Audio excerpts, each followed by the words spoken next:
podcast family! Did you know that autism is estimated to affect more than 25 million individuals across the globe? And the number of people diagnosed with autism has increased dramatically since the 1960s. My next guest, Jessica, is an advocate for individuals with autism. She is the CEO of Hope Educational Services in New Jersey. Her mission is for every child with autism to see their greatness and live to their potential. She will be here live on Speaking of Love this Saturday at 12 o'clock noon to educate us all about autism. She'll also be here to promote her book entitled This is Autism. This episode will be inspiring and very profound. We hope to see you on Saturday.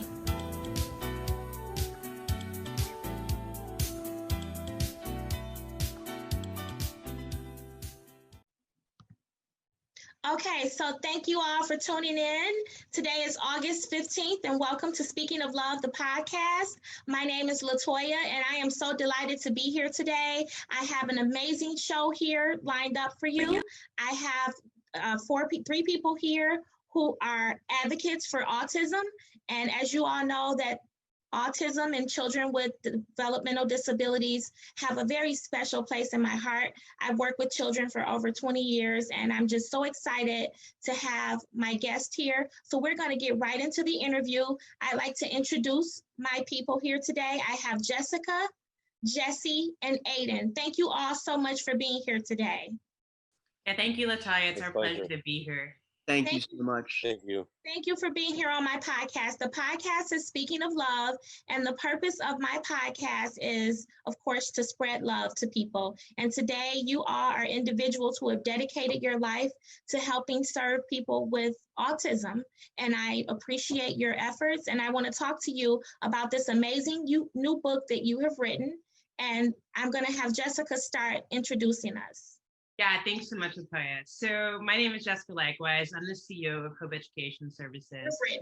So I am an autism professional, and I've been working with kids with autism, and I've been saying 12 years for like the last year, but September it changes to 13 years, which just makes me feel old. Like it's like I'm a teenager now in my professional career. But I have been working with kids for a really long time.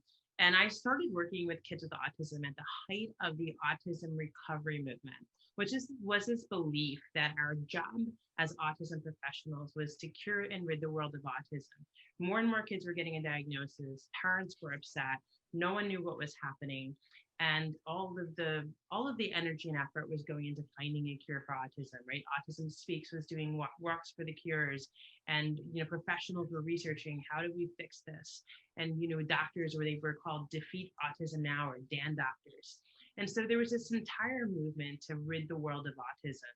And I worked with kids for a long time, and my goal for every single child I worked with was that their label of autism would be removed. And we know that back then they were removing autism labels and autism diagnoses. So kids would catch up, and then they would fall out of that DSM category of now being autistic because they could blend in and do what their peers could do and look like their peers. Okay. So Jessica, talk to us a little bit. Help us understand what exactly is autism. Right. So autism is like this set. It's basically a set of neurological disorders or differences that people have in the way that they process information and relate to the world. So there's a lot of different types or manifestations of autism in terms of what it looks like in people.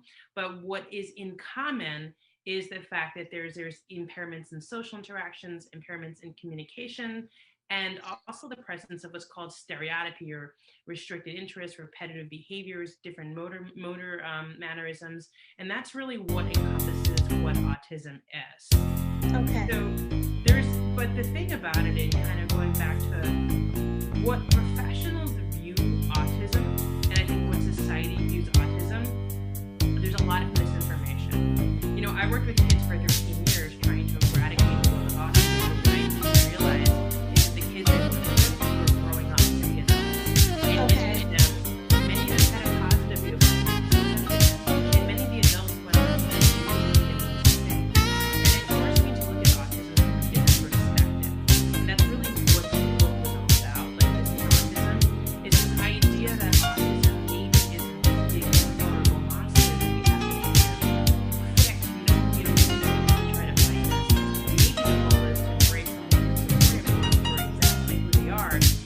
instead of trying to make them be less autistic and make them deny who they are and their behaviors and traits to make me more comfortable, maybe my job is to accept them and love them and make sure that autism isn't a cause of their struggle.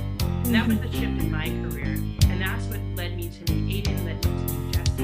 And I'm the only professional that I know in the world that, like literally worldwide, that partners with autistic adults in order to heal the autistic kids, in order to like stop this kind of misinformation and work together to make the world a more safe and healthy place for everyone with autistic individuals to live. So Aiden and Jesse are like the masterminds in the book. Aiden's my co-author and Jesse is one of the authors in the book. And the book is called This is Autism. Yes, absolutely. And they've helped me a lot with being able to help people understand autism really is beyond just professional. Okay, so Aiden, you have also co-authored the book along with Jessica. Can you tell me the challenges that adults can face with autism, Aiden? Yeah, and you know what, I think that that's such a great question to ask, because a lot of times the challenges that people with autism have are physical or so for me, just very quickly, so I do have autism in addition to being a professional that works with autistic children, adults, as well as people with special needs across the board. And one thing that I can say, for me personally, right off this book, some of the challenges that presented were obviously, managing all of the people and kind of getting everybody to write it, kind of just managing and overseeing as well as editing the entire book. But for me, I'd say that outside of the book, some of the challenges that people have with autism is very, very, very different. In other words, there are, depending on where you lie on the spectrum, there are some challenges that you may have that others may not. So, for example, there are some people with autism that aren't able to speak; they're nonverbal, and then there are some that may not be able to walk. Then there is some that may have those abilities, but let's say, for example, it's very challenging for them to be out in public because they're very sensitive to noise. So there's different types of right, and then there's certain types of people who are a little bit different, where they may be highly functioning, or they may have a lot of different skills and abilities that they've been able to accomplish, but other things have been really hard. So, for example, for me personally, I have the ability to walk. I have the ability to talk. I have some of the abilities that are considered more on the higher functioning level in it, that I'm able to, speak with people and communicate and kind of know some of that social etiquette. But one thing that's really hard for me personally is communication, making friends, that type of thing. So no matter where you lie, you could be, extremely high functioning, is the word that they call it. There's always going to be certain challenges that I think that anybody can face. That's kind of what the spectrum is. There's a lot of positives that we can get into, but just to answer your question about the challenges, there's always going to be one thing, no matter how high functioning you are, that makes it challenging. Thank you, Aiden. That's very enlightening. Jesse, can you talk to us a little bit about the history of autism treatment? Hold on. I'm in the middle of a podcast. So Latoya, I can kind of cover that because Jesse has worked with autism, Jesse autism. So I think Got a it. little bit about the history of autism. And Jesse can give you a really kind of clear idea of what it's like to be autistic. This is why it's important. I just want to say, when I did this before, it was my way of saying this is the worst time to interrupt me. It's happened so fast, I didn't have time to tell my family, please don't do this to me. But anyway, When you hit that live button, anything can happen, so it's okay. I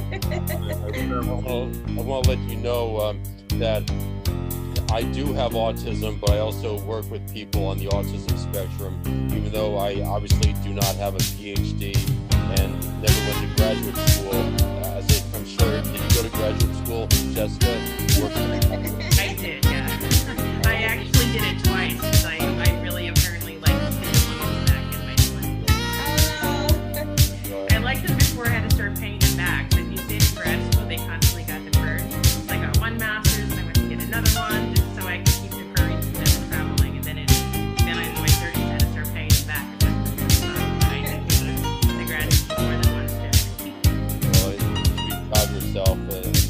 I got into debt anyway, regardless of whether I had student loans. So but my path was a little bit different.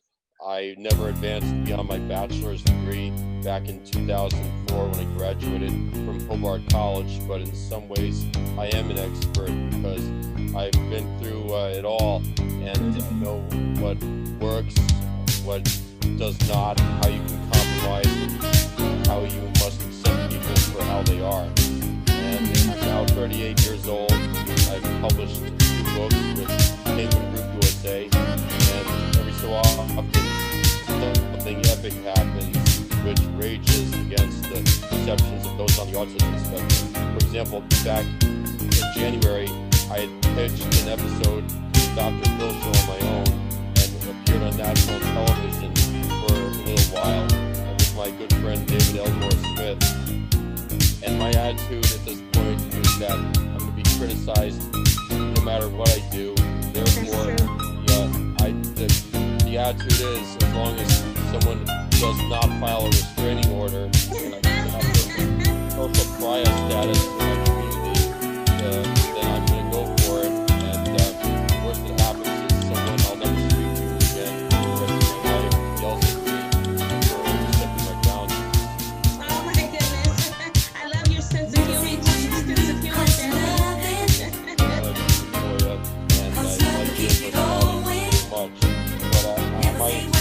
Talk all day long about my challenges and successes and foibles, but I want to just shave it down to a few things. The expression that we should all abide to, adhere to, if we're an adult with a disability, is that you're an adult first and somebody with a disability second. Yes. So it's difficult to pretend to be someone else. At the same time, there's also a greater desire to survive in the human service field, as well as other careers where having a tantrum and making threats in a state of rage exacerbated by autism is not going to thrive. It's not going to allow you to survive in the adult world. And the only constructive criticism I will not even dignify with an answer is if you try too hard or you're too uptight, work so hard to say the right thing, because quite frankly it never gets easier at all. It never will get easier. What will get easier is understanding that there will be consequences for blatantly inappropriate behavior.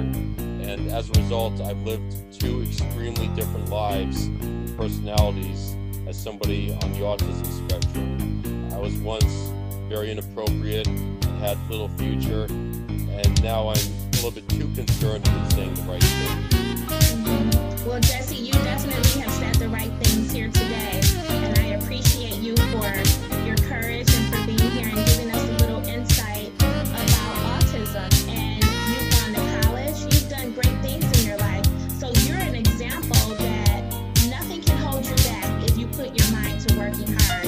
And it appears to me, Jesse, that you have worked hard to be where you are today, and that is commendable. And I just thank you so much for sharing that with us today. My pleasure. And I think the true role model, though, is Aiden, because quite frankly, I said, "What do you mean you just graduated high school a few weeks ago?" Because when I was 18, the only reason I chose the college I ended up attending is because they had a mummy in the basement, and I wanted to take the college searching process as quickly as possible. I was much less mature, and this guy has edited a whole book within a couple of weeks. I think that people like Aiden are the greatest role models of the autism generation.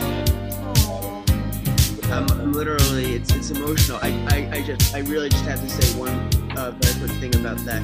Jesse's one of the most incredible people that you'll ever meet. I love this guy. I mean, being able to speak with him during our web series as an autistic that Jessica created, just like chatting with him. He's one of the most successful. I look up to him. It's crazy that he thinks that he looks up to me. I really look up to this guy because he's really somebody that you really want to hang out with. He's the guy that is really going to be the type of person that will really, really, really touch your life. And he's an incredible person. So it's funny that he does that. I feel the same way about him. So, that's what's great about, this community. You can really develop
not do autistic-like things.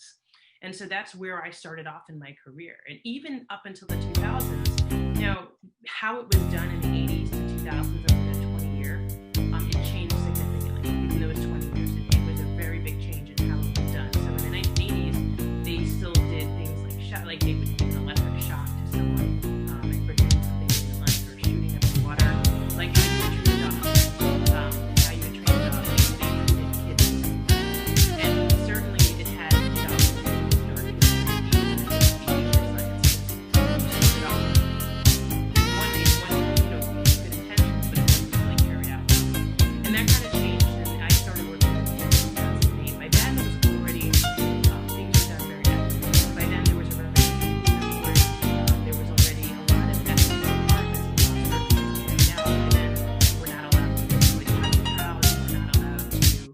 anything aversive to a child. So when I started off in 2008, everything was done in a very ethical way, in a very humane way. We recognized for the first time, the professionals started to recognize autistic people as human. And I really think that if you look at the field, the evidence supports the fact that we looked at someone as less than human prior to that. But we still looked at that person as a human and it was our job to fix that. And so what's the treatment for autism now? So there's kind of a three-part approach to it. So we are finding that the number one thing is still behavior therapies.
more likely to have some of those issues, it's important, I think, to treat a child medically and also treat a child using educational approaches to help them catch up. So Jessica, you have written a book called This is Autism, and your book has already made it to a bestseller on Amazon. Can you talk to us a little bit about the book and tell us why you wrote the book? Yeah, so I actually didn't write the book, I compiled the book, and I wrote the forward for the book. But my whole purpose was in bringing together Michelle, Rachel, Jack, some of these individuals in the book. The truth is, society thinks that people are autistic. We don't have that, like, we can't convince them, that's not true. We look at oftentimes autism as a burden to society. Education, we bring out whether or not a child can, whether or not it's more of a burden to society to continue treating them, or more of a burden to society to just write them off and figure out how much it would take it's going to cost to take care of them when they get older.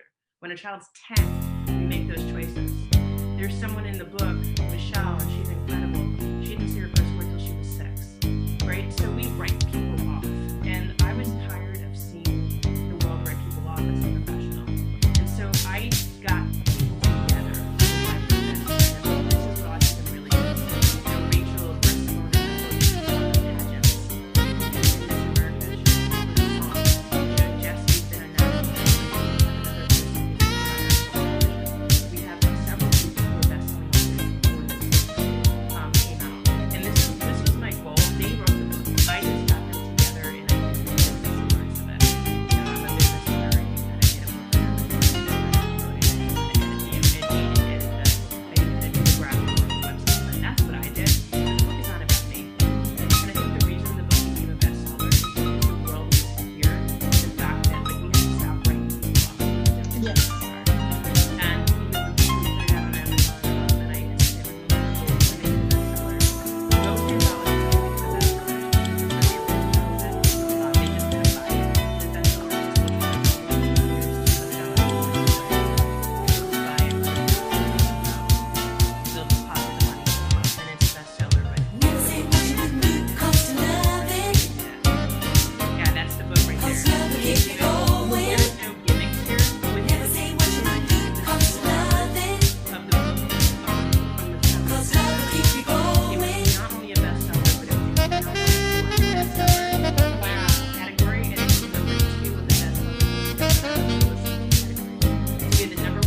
course, it is talking about them. And yes, of course, it's definitely personal and it is really about them in some ways.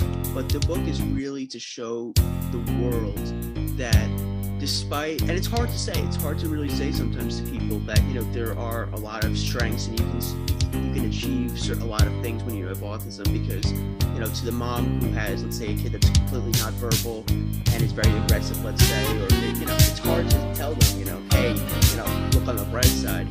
But what's great about this book is that it really does show the humanity of people with autism. And I think that it shows every single, and that's what's great about it. Every chapter that you read, you really see the humanity, the kindness, the aspects that really embody and really shed a positive light into the autism community. And that is just a really nice group of people who, yeah, they sometimes have some difficulties in certain areas, but they mean well. We do the very best we can. And like I always say, at the end of all of this, I'll just go on an apology tour. I mean, I meant well. I made a lot of mistakes, but hey, I meant well. And that's, I think, what's really important. That's wonderful, Aiden. I look at Aiden and I look at Jesse, and I'm even looking at you, Jessica. What you have to realize, Jessica, is that even though individuals with autism, they have a mindset and they can be ambitious, but none of their success would be possible without people like you, Jessica, who believe in them, who push them, who devote their lives to helping them and to making them greater individuals. So kudos to you, Jessica, for stepping out and dedicating your life to such a beautiful cause. I admire that about you. Where did that strength come from? It came from this little boy. When I was a junior in college, I was initially thought, and I was set to graduate early, so I was to graduate that year. And I wound up volunteering for the Bronx Org in a small community church as a Bible school teacher for children. And there was a small little boy in the class from first grade, and the kid brought him to the God for cooking. And we would ask him to learn and I was and he had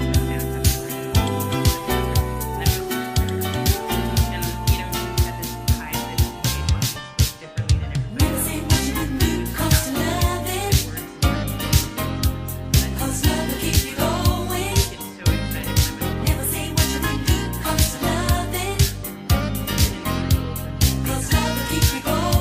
I would laugh and everyone would laugh. It was like the time that made me laugh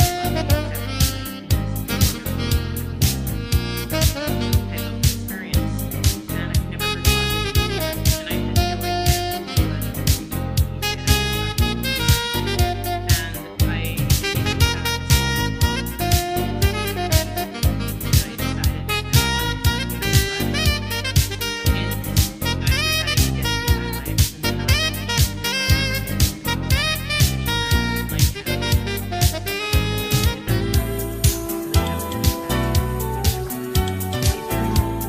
That's incredible.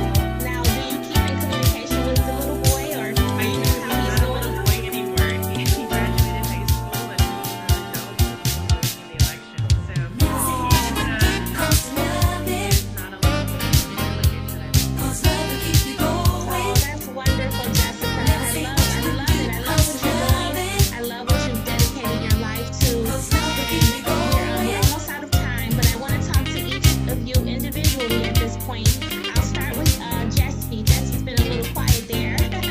Jesse, is there anything that you would like to share with our audience to let them know about autism, about you? What would you like for us to know about you today? Well, I want to clarify that the reason I was quiet is out fear of interrupting people, and so I'm paying for those criticisms in the past. But I want to let you know that at this age, I'm starting to chip away some of that fear. What I want to talk about is that my start to adulthood was downright brutal. In fact, life did not get significantly better until the right age of 34. I start off my adulthood by being treated as a social pariah. I was accused of stalking or above the effort to engage in social interaction.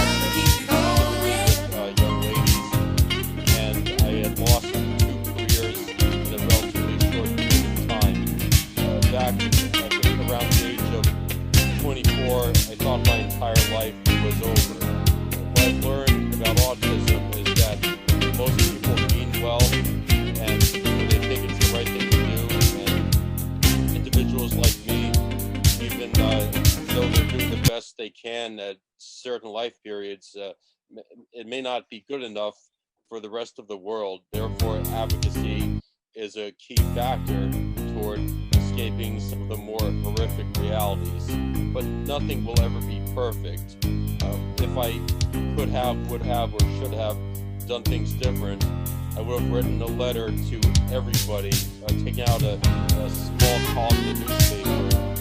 And for example, in college, I would have let people know what it's like to be me and mailed a letter to all 1,800 students and asked, what do you need from me so I can exist? Maybe make a compromise and give me a quota as to how many ladies I can ask out per month. If I don't go above, say, 4, then you have no right to accuse me of stalking or anything of that nature. I love your humor. The misunderstandings would always escalate out of control. And even though it was not everybody, the damage was irrevocable. And what I want to let people know is that there are some things that we cannot do. For example, I will never be able to let go. And I don't know if you agree with this, Jessica, but there's a tactic called satiation. You know what that means, right?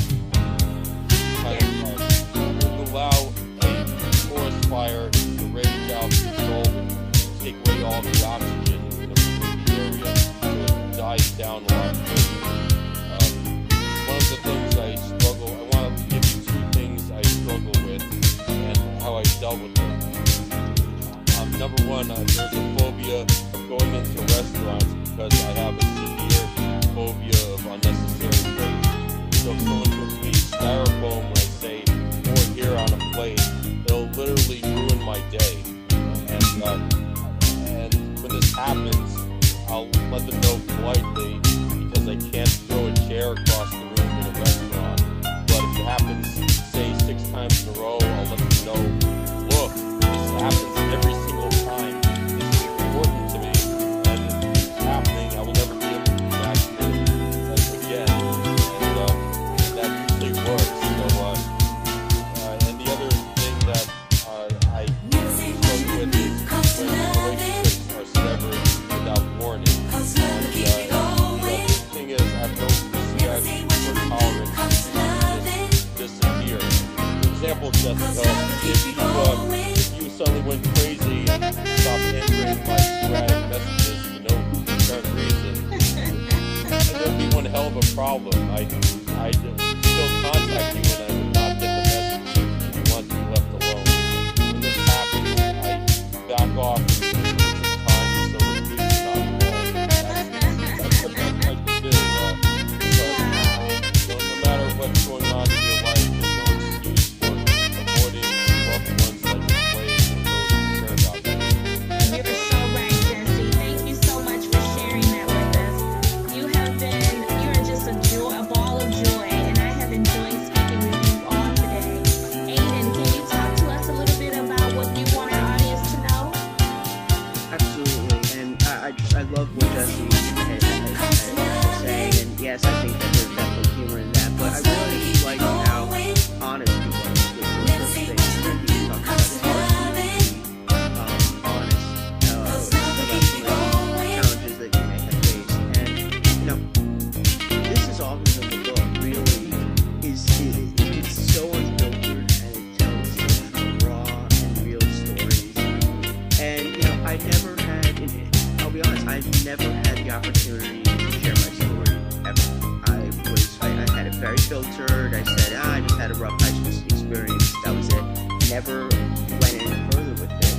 But I wanted to specifically address my story because I wanted people to know that there is no stop. I wanted to share because unfortunately I came to learn that after developing my advocacy business, the story that I had is shared by hundreds and hundreds and hundreds of people, almost identical. And so having this in a book and kind of having this situation of what he's learned and the difficulties that come up, I think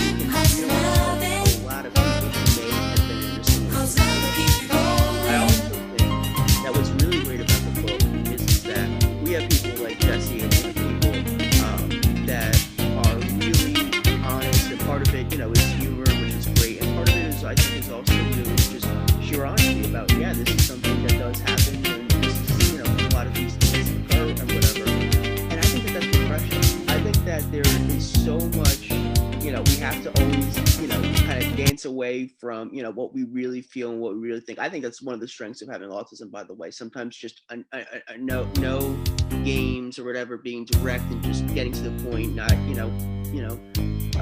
cavorting around with the truth and everything. And I really like how there's this factor of it really being raw, direct, and something where I think people can relate to it. They'll say, wow, this is a really beautiful thing, it's refreshing, it's fun, it's a good time. I'm able to actually, see something that's not like flowery, it's really clear cut. And so I think overall, I think that this has been an amazing journey. I've loved being the editor, the compiler, the writer. I've loved meeting all these people, and I just think that I think that you'll really be able to see the humanity within each person that writes for the book. So just, you got to get it today. Absolutely. Yes, thank you, Aiden. I definitely will be going on to purchase the book. And what I would like to do for you to support all of you today, for my viewers here, we have our Facebook Live streaming. And until the end of this podcast, if you all are interested in getting a copy of the book, is there an e-version available of the book? There will be, yeah, there will be. I haven't done that yet. Okay, well, if you all who are viewing right now, if you're interested in purchasing the book, don't buy it because I'm going to buy it for you all today. So what I would need you to do for my viewers is I just need you to give me your email address. If you could go into my inbox, send me a private message with your email address. I will follow up with you and make sure you all get a copy of the book because I am very honored that you're here today and I want to support you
thank you so much for being here.